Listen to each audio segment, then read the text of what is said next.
Vandeham Sri Guru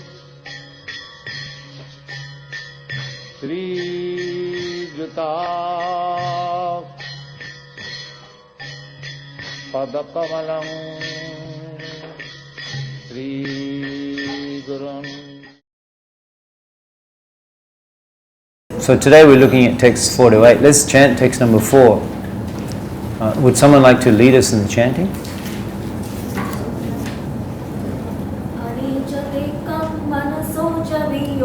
Anicadekam manasho javiyo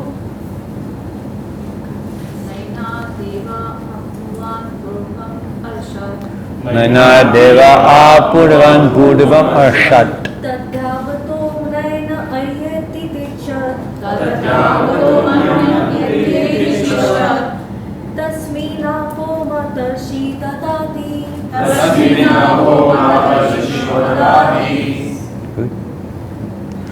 Translation? Although fixed in his abode, the personality of Godhead is swifter than the mind and can overcome all others running. The powerful demigods cannot approach him. Although in one place he controls those who supply the air and the rain, he surpasses all in excellence. We were discussing in our introduction that the Upanishadic verses are rather enigmatic, mysterious. Here's an example. Apparent contradictions. He's faster than all, but he's fixed in his abode. What analogy? Prabhupada gives an analogy in his purport to explain how this is possible. Can anyone cite and explain the analogy for us? Varsha.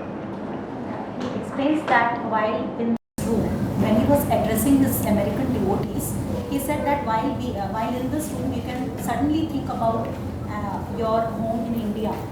You take your mind in India and see how swiftly your mind goes to a room in your house in India. That is the speed of mind. Very good. Good. And another analogy that Prabhupada gives in this connection. Another analogy about how he's fixed in one place and swifter than all others running. An analogy in which this can be explained. Everyone's reading. Everyone's looking at the book. Let's take a look here. I'll save you the trouble of trying to find it. In the Vishnu Purana, his potencies are compared to heat and light that emanate from the fire. Although situated in space, a fire can distribute its light and heat across a distance. Similarly, the absolute personality of Godhead, although fixed in his transcendental abode, can diffuse his different energies subsequently. Although the Lord and his energies are not different, one should not mistake these energies for the supreme truth. Nor should one wrongly consider that the Supreme Lord is distributed everywhere impersonally, or that he loses his personal existence.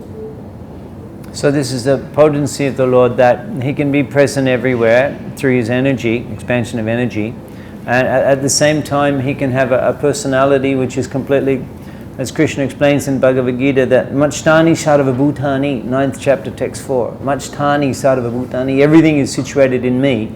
Majtani, in me, Sarva Bhutani, everything, all the creation. How is that possible? Because of it's all his energy. So therefore, everything is within him. There's nothing beyond Krishna. If you could imagine, this is a concept that really fascinated me when I was first understanding the philosophy of Krishna consciousness. I mean, I didn't progress very quickly in understanding the philosophy of Krishna consciousness. After coming to the temple for about 6 months and regularly listening to the classes, after about 6 months I realized, Krishna is God. Yeah, that's right. Krishna is God. It took me about 6 months to pick up on that one. First I thought Prabhupada was God in the back. And Krishna is God. So I wasn't so quick. But then I realized that there's nothing beyond Krishna. There's nothing beyond Krishna. It's called Advaita. Advaita. Dvaita means two. Advaita means non-two. There's no second thing. There's no second thing beside Krishna. All there is Krishna. That's it. There's nothing else. Only Krishna. And everything, all the manifestation of variety, it's just expansion of his energy. And this is what this verse is explaining, that he's everywhere and nothing beyond him. But at the same time, it's not that he's completely stressed out being everywhere. Could you imagine that you were, I mean, we have our department head, Sangeet, you're in charge of quite a few people, supervising. Imagine if you were in charge of everything. How would that be? How would your sleep be at night if you were in charge of everything? He's not at all affected. This is his potency. It's inconceivable. We can hardly get our head around this. That he's controlling everything, he's in charge of everything, and at the same time, he's completely absorbed in associating with the devotees in Leela and playing, and he's afraid of Mother Yasoda, and he's crying and running. It's amazing. Isn't it amazing? Is there any comparison to our philosophy in this world in terms of its depth? So these verses of Isopanishad are very deep philosophically. Now the question arises, okay, as this verse is establishing that Krishna is everything, and there's nothing beyond him, and therefore he's swifter than he, because he's present everywhere. So that means that, in fact, we're not actually responsible for our activities. Because he's doing everything, he's everything. So how can you can't blame me how can I get sinful reaction then? Because he's everything. What's the answer? Think about it for a while, think about it. How is it that he's everything? Yes, he's everything. So then you can't blame me for sinful activity. Good argument, huh? Yes? Good argument? Yes. He's everything. So he's doing nothing beyond him. He's responsible for everything. So I shouldn't get reactions for sinful activity. Because he's everything. He's doing it. What's the answer? Dolly? Because there is something like a free will which has been given to us, and the basis of free will we can now. So you're suggesting then that he's almost in control of everything. There's a little gap, a little small percentage that he's not quite in control of, yes? Yeah? Well, if he's in control of everything, then he's controlling the sins that we do. Yes? Yes? He doesn't control what we desire. He doesn't control God. Yeah, so like I said, there's a little bit that he's not in control of. There is a little bit which he has given us freedom. There's a little bit he's not in control of, yes? And he's kind of like, well, that little bit I gave him, and it's out of his control. Yes, it's out of his control. He has given us freedom to do that. So it's out of his control.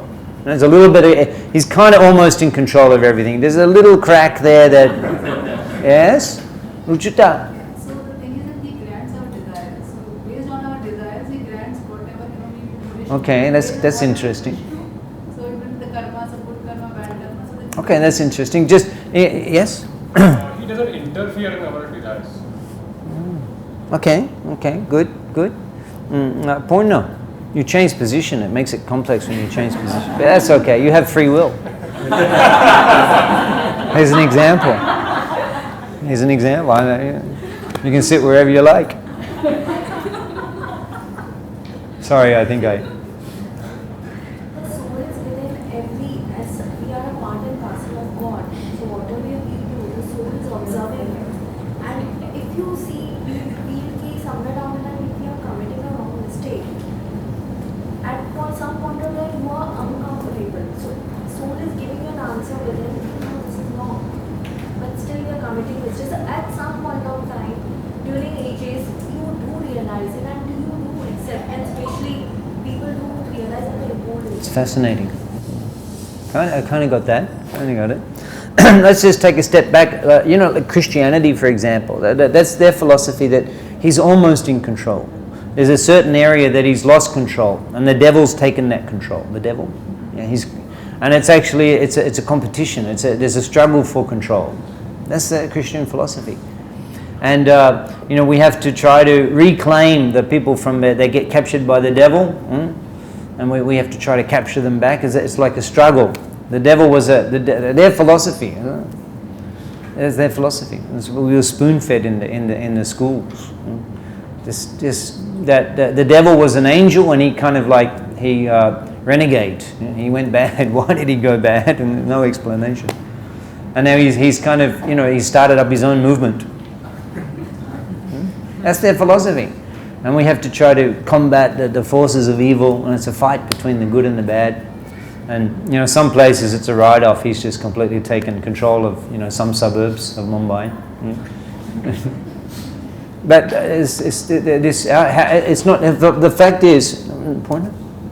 From this example, I could recollect one example of demigod, where sometimes demigod, there is a line where it is shown in this purpose that demigod act as dominating, when they feel we are in charge of everything. So when Lord Indra got very dominated that I won't train unless you worship me. So Krishna has mellowed him down. He knew I'm in charge, so making him realize, I am there to look after. Yeah, Purna, you're very philosophically stimulated this morning, right? Yes, very good, very good. So actually, it is a fact. It is a fact that the Lord is present everywhere. He's present undeniably. So then, how do we accommodate the fact that we have to accept our we're responsible for the sinful activities that we do? Of course, you all answered. I was just kind of pulling your lotus feet when I was. Our independence is under His control.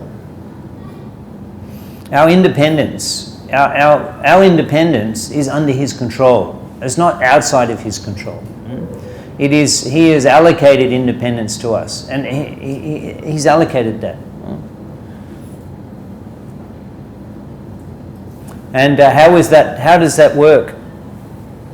How does that work? How is it that He allocates us independence, but still it's under His control? How does that work? He's Anumanta. Yes. Sanctions everything. Good. Yeah, very good. Yeah, good. Yes, To the Sangeet. extent that we have surrendered. Well, here we're talking just about all of the conditioned souls in general. We're not talking about devotional service as such. We're talking about the conditioned souls in general. In this comment, Prabhupada explains. Please read. Sri Isopanishad warns us to be very careful to play the part designated for us by the Lord. This does not mean that the individual soul has no initiative of his own. Because he is part and parcel of the Lord, he must partake of the initiative of the Lord as well. Is it possible to reduce the temperature? I mean, make it a little less cold? We're already at high, at freezing temperature after 10 minutes here. This is an interesting phrase Prabhupada makes. He said it's a little older type of English. It's not so common nowadays. An older type of English. Prabhupada was trained in a British English, Scottish Church College. So he says that he must partake of. He must partake of. What does that mean in simple English? He must partake of. Participate. It means he must have. He must have. Yeah. Partake of means he must have. So because the living entity, the individual living entity, as Prabhupada says here, is that he has initiative. The living entity has independence. Why does he have independence? Why does he have independence? Because the Lord has Yes. Yeah, because we are minute God. Just like the example of parents, and the children have similar features. Similar features, because they're produced from those parents. So similarly, because we are His manifest Angsha, then we have the same qualities He has, but we have it in a much smaller degree. So we have some initiative of our own, because just by virtue, as Prabhupada says, He must partake of. Means because we are a product of the Supreme Independent, we are minute independent, we are little independent. But our independent is completely dependent on Him. Our independence is completely dependent on Him. So in this way, it's not contradictory. He's in control of everything, and we have minute independence with which we can utilize according to our own desire. Why do we have desire? Because we're a little desirer, because He has swabhavika jnana balakriya. Whatever He desires manifests automatically. But we don't have the same potency, we're little. So we have desires, but it's not that the whole world the whole world aligns itself with our desires. Our desires are very minimal. They have little effect. Prabhupada sometimes, therefore we can't make laws. When I was very young and coming to Krishna consciousness, and I was hearing the lecture, I was in Tasmania, a little island on the bottom of Australia, and a little preaching centre there, one Grihastha devotee with his wife preaching there, one other devotee, and I was going to the programs, and then there were many renegades, social renegades. I was actually in the category also. We were there protesting against damming of forests in Tasmania. That's why I was there. So many of these type of radical type people. So we were listening. I was regularly coming to the classes because I found it very, very attractive. And the devotee was preaching. He was sitting there with the Bhagavad Gita on a little book stand, and he was giving the lecture. And then he was arguing with one guest, and the guest said, I don't listen to anyone who sits and takes their advice from the book. I don't listen. I don't have to agree, and I don't agree with anyone who just follows a book. And we were all thinking, oh yeah. But in retrospect, I understand that. You see, you make your own laws. We make our own laws. I don't listen to anyone who's sitting down reading from the book. That's a law. But who are you to make the laws? You see? You go on the street and you call out your law and everyone just drives past and doesn't care anything. Or you go to the court and you're charged with, let's say, driving on the... Prabhupada gives example in driving on the wrong side of the road. In India, we drive on the left. I mean, I think so. Sorry for the little... Occasionally I give little digs at India, but I can't resist. Drive on the left-hand side. One sannyasi asked me once, we were in Mayapur, he said, in India, is it left or the right? And I said, it's up to you.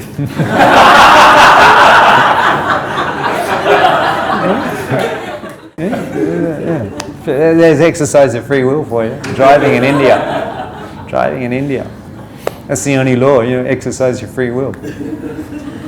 There's only 2 laws in Indian driving. If the space is big enough, then you can drive there and keep your hand on the horn. They're the 2 laws, nothing else. But actually, so Prabhupada gives example that you stand in the court and you're charged, and you say, well, I have my own laws. I have my own laws I'm following. I'm a law-abiding citizen. I have my own laws. I'm following my laws. I'm not following your law, I'm following my laws. So you get off my case. Not acceptable. You can't make up your own laws. Why not? Because we don't have the power to do that. We don't have the power. But the government, they have the power. They have the power. They have the armies, they have the police, they have control. They have the power, so they can make the laws. And we have to follow. We may not like, but if we don't, they will use the power to punish us. Nothing we can do about it. You go to the country, have you ever been apprehended by police? Maybe you've never been apprehended by police, but I've been apprehended by police a few times on Sankirtan. They grab you. Especially in India, you see they grab a thief and they grab him by the neck. I was coming on the train, is a good example. We come on the train from Krishnanagar to Calcutta, express train. Every nice train's express, it takes 2 hours. But it goes to the central stations in Calcutta, and then it passes through Dum Dum, which is a metro station, but it doesn't stop there. It doesn't stop, it slows down. So regularly all the commuters in the morning, they take the express train and then they kind of just skip off, they jump off as it's going through slowly, because then they can just get straight onto the metro. And then you can go anywhere in Calcutta you can get from Krishnanagar, from Mayapur to anywhere in Calcutta within about 2.5 to 3 hours, if you can get onto the metro.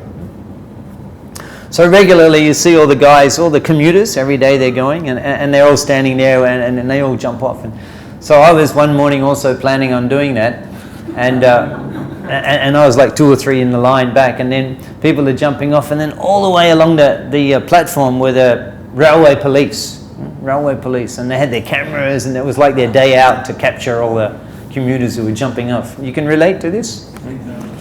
So then I hear someone say, the police, I'm looking out the window, and a few gentlemen, they were like commuters. They weren't, like vagabond types. They were gentlemen in their pants and with their little office bags, and then jumped off, and then the police captured them, and they grabbed them by the neck.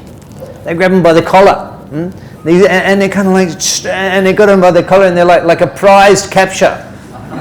and parading them up and down the platform, and they grab you. They grab you. They hold you. You've seen them grab a thief? And they hold them. They grab them around. They grab them, and they're trying to scraggle it. They're trying to get away. So they have the power. That's why we have to follow the law. Agree with it or not.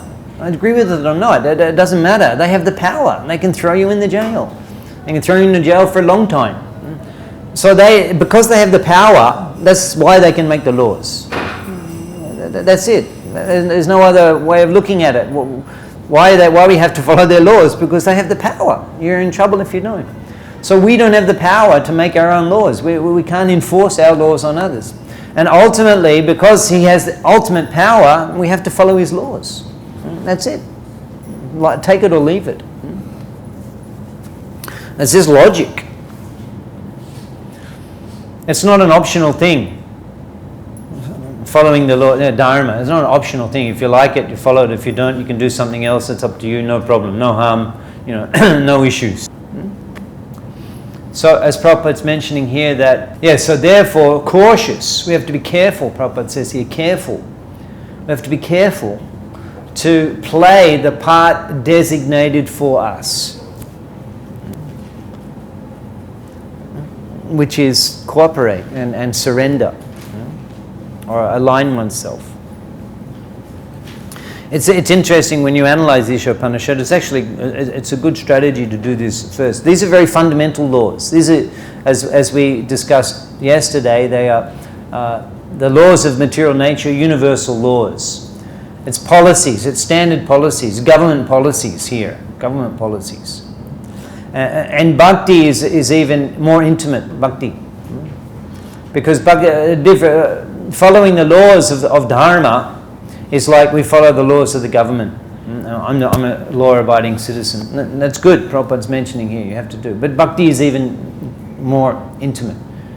Because bhakti means that we have a personal friendship with the Prime Minister. That's what bhakti means. And we're cultivating a personal relationship. And so following the laws so much doesn't become such an issue, because he's my friend. And I have affection, he has affection for me. It's different. Could you imagine the wife of the Prime, not in this case doesn't have a wife, but so it's different. She doesn't have a relationship with him the way the rest of and bhakti is like that. That you actually, and the Guru is giving us the secrets of how to become the friend of the Supreme Authority, as distinct from simply just following the standard policies and the laws, which is called dharma. But as Prabhupada's mentioning here, careful to play the part designated. That means you would either be doing your dharma, you're following the religious principles, or bhakti. Bhakti is actually, then automatically you're following the dharma, because following the dharma is just meant to make it conducive for you to awaken your relationship. And this is a really nice inspirational comment Prabhupada makes here. Please read. When a person properly utilizes his initiative or active nature with intelligence, understanding that everything is the Lord's potency, he can revive his original consciousness, which was lost due to association with Maya, the external energy. Some really provocative words in this paragraph. Provocative. They provoke change. That properly utilize. We can utilize anyway, and therefore we have the independence, and therefore it's not automatic thing. You come home at your husband comes home after work, and wife says, "So do you love me?" And he says, "Yes, of course I love you." And she says, "Why do you love me?" And he says, "Well, I have to love you. You're my wife." How do you feel about that? I have to love you. You're my wife. How does that make you feel? Wives. When you ask the husband, do you love me? He says, yes, yes, of course I love you. Why do you love me? Well, I have to. You're my wife. How do you feel about that? No, it's not the answer you want to hear. Right? So it's not that love is like that, well, I have to love God because, it's a program, I have to do it. It has to be voluntary. Not because I have to, because of the law, right? I love you because the way you smile, the way you talk, and all of those things. We won't go into more details, but you get the idea. That's what we want to hear, because of your nature, because of your qualities, not because I'm obliged to. So similarly, the devotional, we don't have to serve Krishna. We don't have to. It's not that they argue, well, it's Krishna's fault. He gave us the independence. If he didn't give us the independence, I wouldn't have got into trouble. No, but if there's no independence, then there's no meaning to the devotion. As Prabhupada says, you have to make a decision. You have to properly utilize. It's you. It's your decision. You don't have to do it. Yata ichchashi tata kuru. Krishna says to Arjuna, you do what you want to do.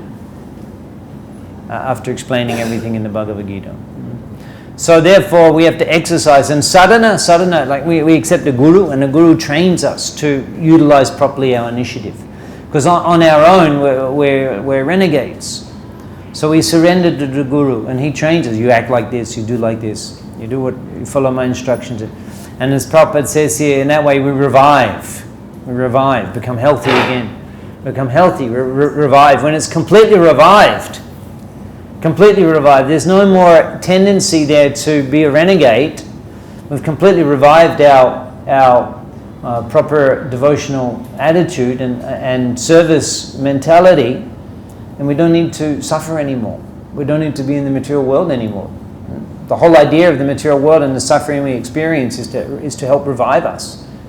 That's the method of revive. Krishna comes, he teaches, he encourages, and the material energy punishes. These work together to revive otherwise we wouldn't do it. We'd never be rectified. There'd be no reason to be rectified. Inside the jail, if it was a better standard of life than a free man, then everyone would be in the jail. So we have to revive by practice. And that's done by sadhana. Every day you get up and then you have to make a decision. I'll get up, I'll chant Hare Krishna, I'll follow the principles, etc. You don't have to do it. You have to make a decision to do it. And that you're exercising. By practicing the sadhana every day, you're every day a sharanagati. It's the regular path of choosing to serve Krishna. You do that day after day, you exercise. You revive your natural. And then it becomes, you can become liberated because you've fully revived. The disease is gone. Jiv Krishna Das, e bishash korle to a dukhanai. You fully revive that, you don't need to suffer anymore. No need for further rectification through suffering. So there's mantra 4, some very inspirational comments that Srila Prabhupada makes. Any question? Yes. You just gave example of husband and wife, that husband has to love, then there is no meaning in love. But in same thing with Krishna also, one may argue that if you don't love Krishna, then we have to suffer. That's why we have to love Krishna. That also becomes. Well, also that's better than not loving in any way. It's better than not loving. At least it's something. Right? And that's good. That's called gyan. That's gyan. That's a gyani. That's a gyani. That's on the path. That's a gyani. Because Krishna says in the 5th chapter of the Gita that adi anta vanta kunteya adi anta, because the shanspashaja bhoga, the happiness of sense enjoyment, because it is adi anta, it is beginning and an end. Because of that, that's why adi anta vanta kunteya anateshu ramate. For that reason, they're not interested, because it's suffering. So if you're taking shelter of Krishna because you know that if you don't, you'll suffer, that's acceptable. That's called gyan. Because you've realized that this is the best for me. So that's acceptable. That's not pure bhakti. So it's not pure. It's not uttam bhakti. It's mishra bhakti. I'll serve Krishna and I'll avoid suffering. That's mishra bhakti. Jnana mishra bhakti. Okay, that's acceptable. With that you can get mukti. That's good enough to get you liberated. If you know that it'll cause you suffering and therefore you avoid it, then you can get liberated. You can get mukti from that. But Krishna encourages us to even go beyond that and love Him, not just to relieve ourselves of suffering. And therefore Mahaprabhu's teachings explain that Mama Janmani Janmanishware Bhavatad Bhakti Ahoitaki. Mama Janmani Janmanishware. I don't care if I'm liberated or not. Mama Janmani Janmanishware Bhavatad Bhakti Ahoitaki. I just want love for you. An example that Prabhupada gives in the purports to Bhakti Rasamrita Sindhu when we study Nectar Devotion about the purity, pure devotee. He gives example of Kolavecha Siddha. When Mahaprabhu is saying, I'll make you a master of a universe. I'll give you the 8 mystic cities. You take a boon. I want to give you a boon today. And Kolavecha says, I don't want anything. And so, no, I want to give you something. You ask to take something. Become a Lord Brahma. And then Kolavecha says, okay, if you want to give me something, then I ask this. Then life after life, I can see that the Dvijamani, the Brahmin boy with the yellow dhoti tied in 3 places with the beautiful long curly black locks of hair, with his broad chest like a lion, with his Brahmin thread draped across his shoulders. And the chandan decorating his forehead and a smiling face. If I can see his form, life after life, that's my request. That's pure devotion. I don't want liberation. I don't want freedom from suffering. I just want you. I want your association. I want to hear about you. I want to serve you. I want to love you. That's pure devotion. I want you. That's pure devotion, bhakti. But jnana that I want to get free from the suffering. That's good. That's good. And Prabhupada, in his preaching, he preaches on this platform a lot. He says, chant and be happy. You heard that? Chant and be happy. On the little cards in the temple in Mayapur, in the Panchatattva temple, it's written, Bangla. What does it say? Yeah. Krishna Nam, Job Koren Shuki Hon. And in English it says, chant Hare Krishna and be happy. And Prabhupada said that. So, because the people were suffering, so then we preach that you become free from suffering. Jiv Krishna Das e bishash kole to adukanai. So that's a preliminary platform, and that's encouraged. You take shelter of Krishna, and Krishna himself says, Mach chitta savadurgani mat prasada tarishisi. If you become conscious of me, it will solve all your problems. Mat prasada tarishisi. Saravadurgani. Know the verses, know the meaning, know the words, and then you have weapons to rectify all the philosophical Saravadurgani, all of the obstacles, all of the strife, all the trouble, Saravadurgani, mat prasadat, by my mercy, turishyasi. You will cross over much chitta if you become conscious of me. So Krishna is encouraging that. If you want to solve your problems, then you worship me, you come to me. That's called Jnana Mishra, and that's acceptable. And you carry on, practice, and then you'll become after a while you're not so much motivated by that, but you're simply absorbed in Krishna, loving Krishna. Okay? Any other questions on text 4? Huh? You don't have to be here. I don't have to be here. I can do whatever, and no one can stop me. I have that. So it's both things are there. On one hand, whether I was going to walk out or not, it was like, who knows? Well, yes, Krishna knew that I was going to do that. So it's a little inconceivable.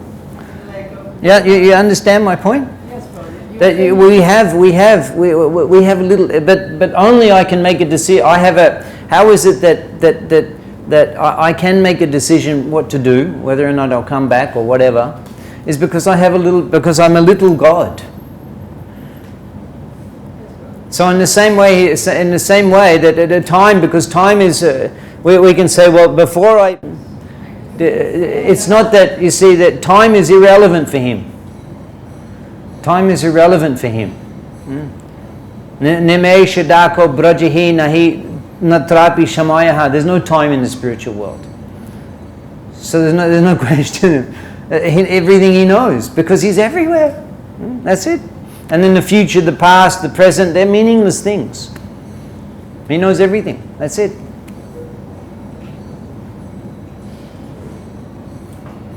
Okay. Okay. Yeah. Good. Yes, Pramod. So I have multiple thoughts that is coming in. This is good. This is what we want. Yes, there's a whole idea here. Normally, it's understood that if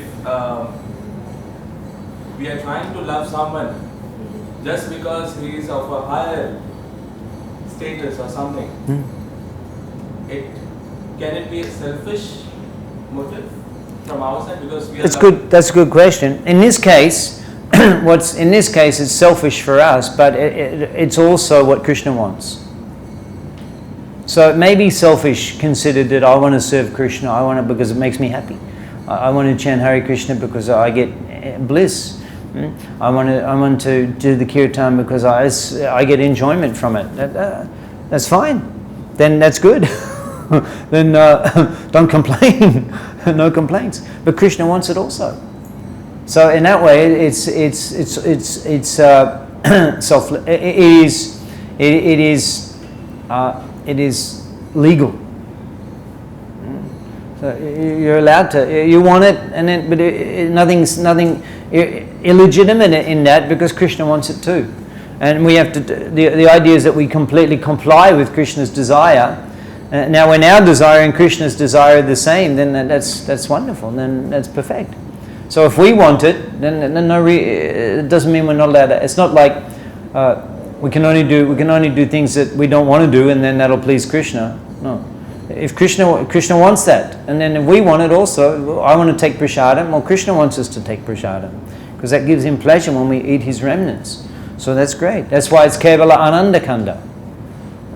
Kevala anandakanda, because it's easy to do, and Krishna wants us to do it, and it's susukam kartum. It's joyful to do. That's why it's called kevala anandakanda. Other things, it's different. Other processes, these mechanical processes, tapasya, and other types of austerities. These things, they purify, but not in the same way as a direct process of bhakti, where you just start doing what Krishna wants you to do, and that's also joyful to do. That's great. Is that okay? Krishna also wants us to do it.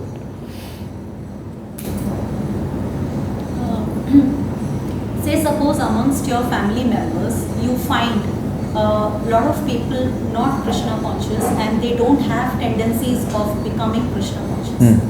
So in that case, is it alright for us to desire for their Krishna consciousness? And if so, is it okay to pray for their Krishna consciousness knowing that we are helpless? Because our preaching is not going to help. Yeah. And is it possible that after praying ardently for their Krishna consciousness, even though it's not in their destiny to become Krishna consciousness, it will be altered and It could be. For example, there's instances like when those devotees were coming in front of Mahaprabhu when he was on the altar of Srivas Thakur, the Ashtashatvika, the Satparaha Prakash. Mahaprakash. Mahaprabhu sat on the altar. We were discussing last night, he was doing kirtan in Srivas Thakur. And then one night he just got up and sat on the altar. It was a wooden Singhasan and it was creaking with his weight. And he put the Shalagam Shilas on his lap. And he called out, "Worship me." And all the devotees, they're bringing big, what's that called? Those big, what are they called? Kulsi, isn't it? Big kulshi with water and pouring it on, abhishek, and then bringing all the bananas and the sweetmeats and the milk, hundreds and hundreds, and bring more. They were worshipping. And all the devotees were coming, and Mahaprabhu was giving benedictions. And devotees many were praying, "Oh, my father, please make him Krishna conscious."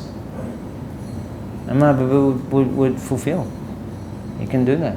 You can pray for somebody. And there's an example. You can pray to Krishna and he can fulfill. If you desire that. And Mahaprabhu, when he was when he was beginning to manifest his devotional pastimes also, the devotees were blessing him. May you always hear and chant the name of Krishna. May you develop a love of God. And he was saying, oh, by your blessings, by your prayers, the prayers of a devotee are very powerful. So you can pray. Yeah, you pray for them. That's very, very nice. You're concerned about others' advancement, and that's very, very auspicious for them. If someone prays. So the same question is: does effectiveness of our prayers depend on our purity as well? Yeah, yeah. I think I said last night that Sachimata, she prayed that all the piety I've done in my whole life, considering that, I asked this. So, of course, your prayers, the more pure the devotee is, then the more the Lord becomes inclined to fulfill the devotee's desires.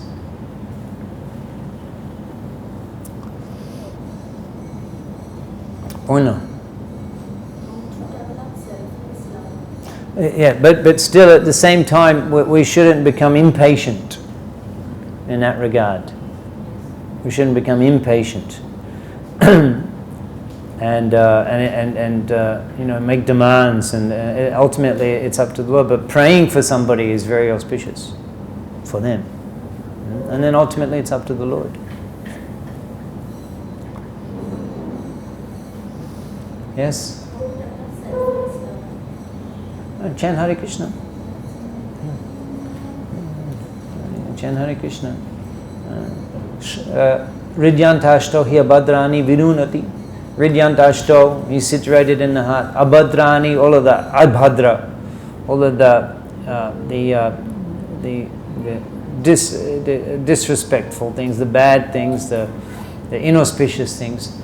About vidunati, he cleans by associating with him. Chanting means that you associate with Krishna. You associate with Krishna through his name. You associate with Krishna, and it cleans the heart. So you keep chanting, and the material desires are gradually removed. Nashta prayeshu abhadreshu nitam bhagavat sevaya. You serve Krishna, you hear, and particularly in this case, Sutta Goswami is explaining hearing.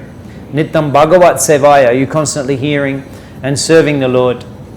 Then nashta prayeshu abhadreshu. All of the inauspicious things become nashta, become removed. By chanting Hare Krishna, by serving Krishna, and become purified. Yes. To add to what the Prabhuji said, basically we should do our part of karma, so that even if, like what Prabhupada did, at that age also he went abroad, and there were so many obstacles, but that dhairya part was there, and he continued on his mission.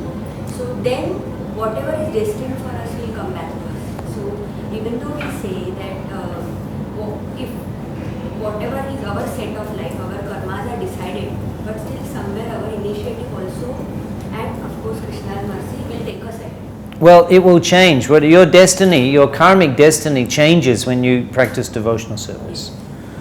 It changes. I don't think it was my karmic destiny to live in India and travel and do all the things I'm doing. I don't think that was my karmic destiny. But that's been, my lifestyle is a result of Krishna's hand and reciprocating with the desires. So your karma changes when you come to Krishna consciousness. It changes. Sangeet. So the aspect on the independence of an individual, more and more people are executing, and rather that's a way of life for them, which is not following the law of the spirituality. So what the future would look like in this Kali Yuga? How will the spirituality still stay? What is the kind of, what is Shastra says? Well, the only hope is the holy name in the Sankirtan movement. That's what the Shastra says. Would it be a savior for long? I feel another few 100 years or 1,000 years from now it may not be existing. Well, it's up to you. The basis. It's up to you. But That's up to us. That's up to us. Everything could be lost if we don't enthusiastically carry on the legacy. Everything could be lost. Prabhupada, what he has given. If we don't properly, enthusiastically with commitment, we have to carry on, and we can actually increase. We have to. It's up to us. We should think. Nimitta matra bhava. We have to. We have to serve the mission of the Lord. Mahaprabhu said, Pritibidyache Joto Nagaradi Gram. Pritibide, all over the planet, Joto Nagaradi Gram. Every town and village. Procha Hoibe Murnam. It will be. So Mahaprabhu has predicted. And Prabhupada has contributed so much to fulfilling that mission. But there's more has to be done. It's like a mission. We have to put energy into that. It's not that it's going to happen anyway, so that I can just relax and on the couch and just drink nimbu pani and watch it happen. Then it won't happen. It takes effort, and it's up to us. So that's our attitude, is that we have to work. We have to push on the Sankirtan movement. And Prabhupada was pushy. Like the story Rameshwar Prabhu we were just hearing, he mentioned, he shared the story, how pushy was Prabhupada. When Prabhupada asked how long it takes you to publish one book, and they said 2.5 months at best. Prabhupada said, what's the quickest you can do one book? And they said 2.5 months. And then I think Prabhupada said 17 books in 2 months. I mean, very pushy. Very pushy. So that's the mood. That's the mood. And Mahaprabhu is pushing. He's ordering. Amar agyai guru hoy. I'm ordering you. Amar agyai guru hoy. Tara e desh. And you have to deliver the dead. You have to do. So that's for our purification. We have to absorb ourselves. We have to commit ourselves to the mission of the Lord. That will purify us. And then if we don't, then naturally everything will collapse. Is that okay? Not okay. The answer. Is the answer okay? I mean, I've seen experiences where devotees are preaching and they're not very effective. It's not having, and then we change the strategy, or a different person comes, and it's a complete different result. So it's not all mechanical. It's just going to go. It depends on the individual's commitment, enthusiasm, prayer, devotion, inspiration. It has an effect. So try to become an empowered missionary of Mahaprabhu's mission. It will have an impact. It will make a difference. You can make a difference to the people. Even if a few people, you can make a difference. Everyone. Nimitta matram bhava. You can become Krishna's instrument. And the more you desire that, the more empowered you can become.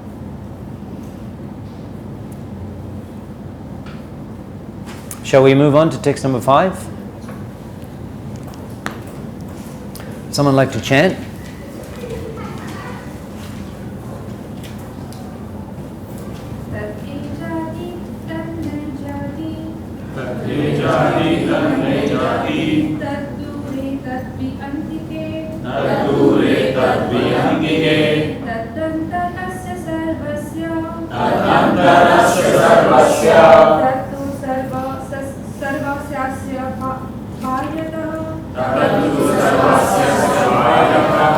And the translation, can somebody read? The Supreme Lord walks and does not walk. He is far away, but he is very near as well. He is within everything, and yet he is outside of everything. Another verse, as we were mentioning this, that there's an enigmatic nature of the Upanishadic verses. That he's everywhere, he's not, he's outside, he's inside, etc. Prabhupada comments, please read. The contradictions given here prove the inconceivable potencies of the Lord. He walks and he does not walk. Ordinarily, if someone can walk, it is illogical to say he cannot walk. But in reference to God, such a contradiction simply serves to indicate his inconceivable power. So the impersonalists will say that these verses indicate that he's not a person. That these things can only be done by the energy. But Prabhupada's explaining that this is a person with inconceivable energies. can we take a look at, in the book it may be on page 39, I'm not sure about the edition, but it's a paragraph 4 and 5 of the purports. You go to the 4th and 5th paragraph, could be on page 39 of some editions. So read the 2 paragraphs on page 39. Someone has that? Yes? And it's beginning, the Because. yeah. So you read those 2 paragraphs, and then with a group of devotees, you can discuss, answer this question. The question is, how is it that the Archa Vigraha is not material? So you read those 2 paragraphs and answer that question. Yes, Dolly? He has come in the Archa Vigraha form so that he's approachable to us, and we don't have the vision to see, like for example, to Arjuna also to see his Virat form, he had to give him the eyes to see. So we don't have that kind of senses anymore. Like Very good. I was, without me asking, you've answered the next question. Okay. So why does he do that? Why does he appear? Yes, Manda. To favor his devotees, to make himself accessible to us. Yeah. Sangeet. He all is eternally present with this Parafata. So it's only the devotee's mood and the insistence of the devotee makes the God function really strong. Yeah. Because we cannot see, we cannot approach, we cannot serve. So the argument of the materialist or the iconoclasts or whoever, they have some argument that you're restricting God to the deity, right? And that's why they have objection to deity worship, because they say that he's more than just a deity, he's everywhere. But if he's everywhere, then he's also in the deity. And it's not that he's. Sometimes people, when we get to Bhagavad Gita, we'll see Mam Namaskuru, bow down to me. And they object that, why is he ordering? Why is he ordering? We have to bow down. Is he some sort of, has such an ego? Bow down to me, bow down to me. But they don't understand that he's saying that just bow down. That's all he's saying. That he's not ordering bow down to me. Otherwise, I'll be upset that my ego is insulted. No, he's saying that here I am. Just bow down, and that can liberate you. So he's coming in the form of the deity just so that make it easy for us to bow down. That's all I'm asking. And we were studying in our Vaishnava culture course, that just by bowing down to the Lord, Nectar Devotion says you can go back to Godhead. And so he's making it so easy. Just come and see me in the arati, or just bring something for me, or bow down to me. Out of kindness, he agrees to appear in the form of the Archa Vigraha, so that make it easy for us. Otherwise, it's very difficult for us to cultivate a relationship with his all-pervading presence. So, probably it's interesting that this topic comes up in the verse, as we mentioned. That the verse is very, you could say, tat dure tat antike. He's far away and he's within. He's very near. He's far away and he's very near as well. It's very philosophical. And Prabhupada, Premanjana Churita, because his eyes are so full of devotion that Prabhupada is thinking about deity, about the deity. When the verse is very philosophical, and Prabhupada is thinking about devotional practice and worshipping the deity, indicating that the devotional inclination. Please read. When he says very near, Prabhupada is thinking of his presence in the deity. Please read. And at the same time, they are very near, just like Krishna is standing there. One has to understand very near, he has kindly come to you. So near that you can touch his lotus feet. You can offer him some food stores. You can template him. He is agreeing, yes, I will accept.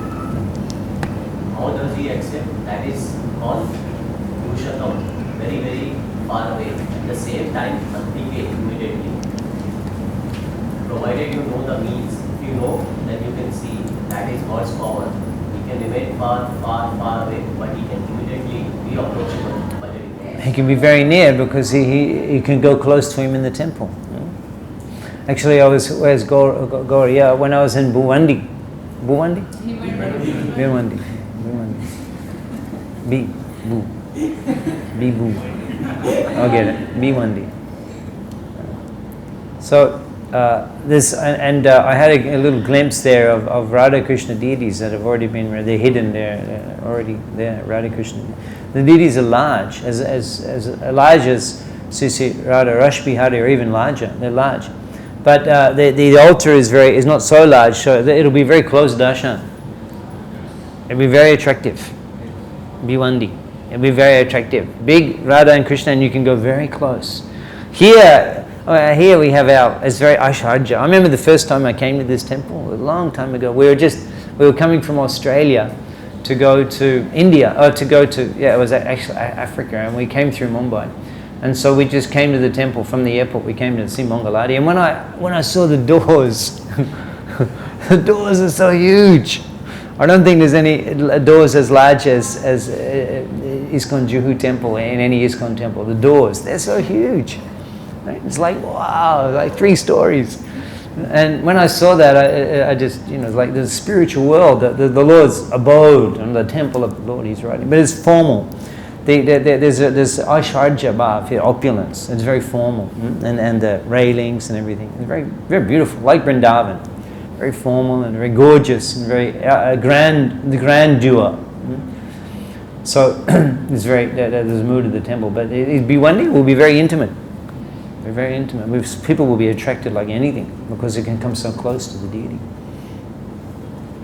But what I find particularly fascinating is Prabhupada is so devotional in this approach. He's just thinking of deity.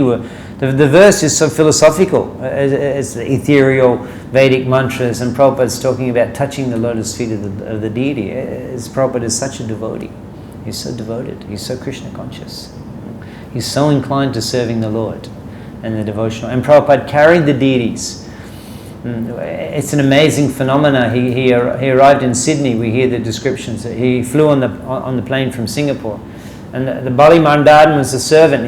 Bali Mandan was carrying Krishna, and Prabhupada was carrying Radharani as hand luggage on the plane. And then the Radha Gopinath deities in Sydney, Prabhupada carried them on the plane, hand luggage. And he arrived in Sydney. He initiated the devotees in second initiation, 10 devotees. He gave them Brahmin initiation, and then he installed Radha Krishna.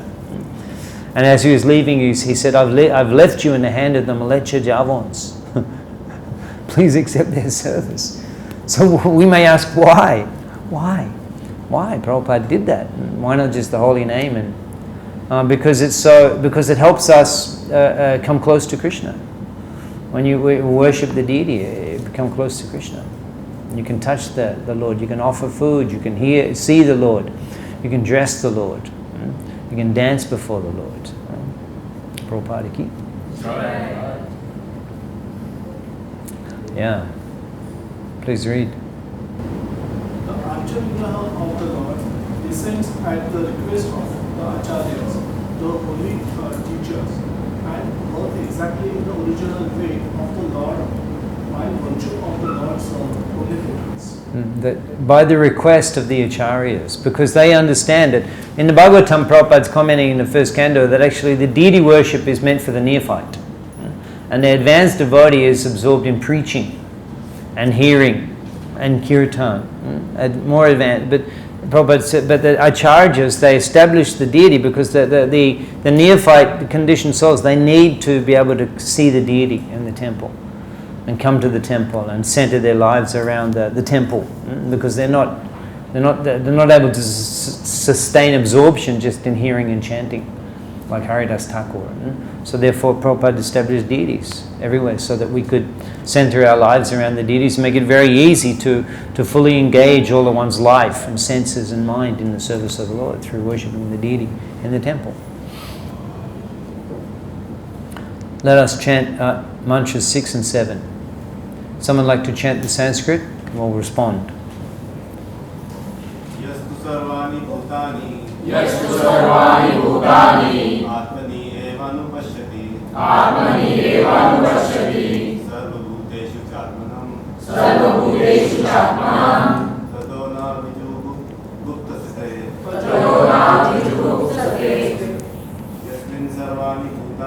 यस्मिन् सर्वाणि भूतानि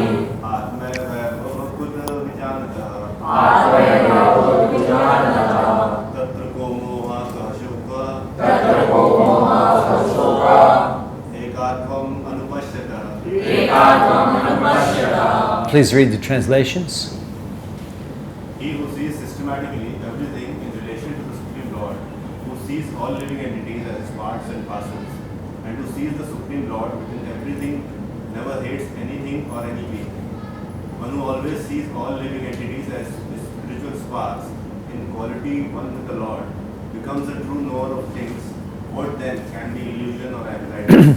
Prabhupada is particularly focusing on analyzing this word, ekatva, ekatvam, which means oneness, ekatva, possessing the oneness, and anupashyata means understanding oneness by following the by following the perception or the view of the previous acharyas.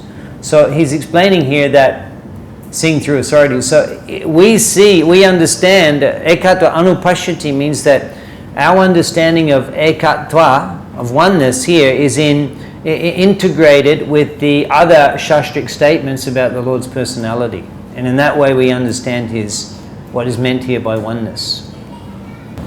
You can read this. Although there is a relationship of master and servant, both master and servant are one because of their spiritual identity. This is also ekatvam. Thus, the conception of ekatvam for the Vaishnava is different from that of the Mayavadi. Okay, that we're one and we're different. That's called Achincha Bed Abed Tattva, Mahaprabhu's philosophy. That Achincha Bed, different, and Abed, non-different, simultaneously. We are God and we're different from God. That is our philosophy. And Prabhupada, that's the main essence of that Prabhupada examines in text number 7. Let's take a look at text number 8. Let's read the translation of text number 8. Does someone like to read?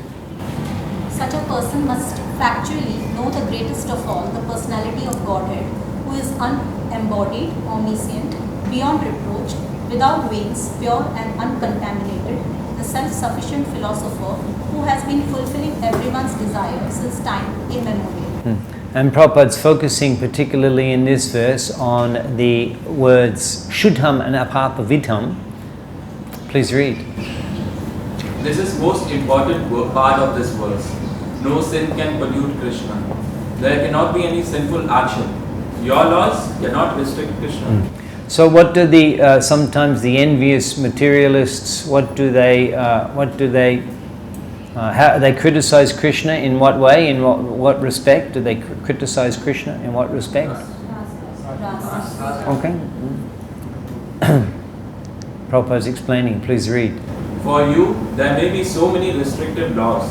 Sometimes less intelligent class of men, they criticize Krishna. How he enjoyed the company of so many young girls. Okay, he can. The answer, please read. They were wives of other persons. So how it is so?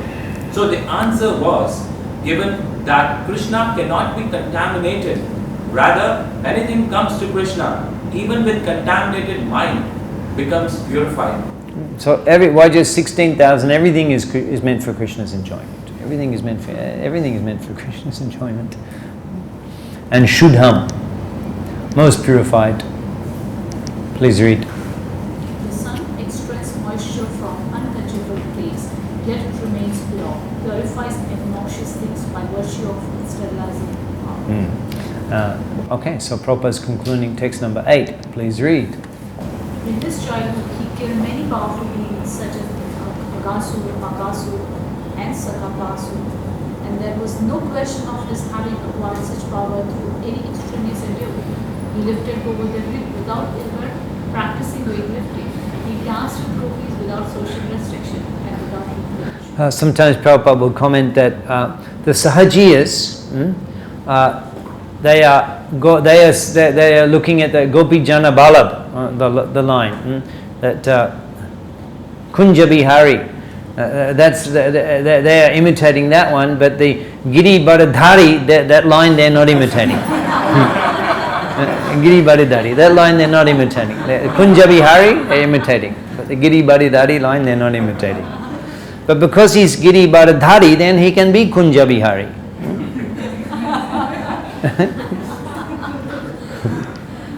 Read on. Although the gopis approached him with a paramount feelings of love, the relationship between the gopis and the Lord Krishna was worshipped even by the Lord Chaitanya, who was a strict sannyasi and a rigid follower of disciplinary regulations. Therefore, the Chaitanya Mahaprabhu's incarnation and his complementing the appearance of Krishna is very, very important, because Mahaprabhu is so strict in these because in Kali Yuga this needs to be demonstrated. The principles of the ashram dharma very, very diligently followed, specifically by Mahaprabhu, such a strict sannyasi, and completely absorbed in the Krishna affairs of Radha and Krishna. And this is our Gaudiya Vaishnav line and Siddhanta. So that's text number 8. Srila Prabhupada ki.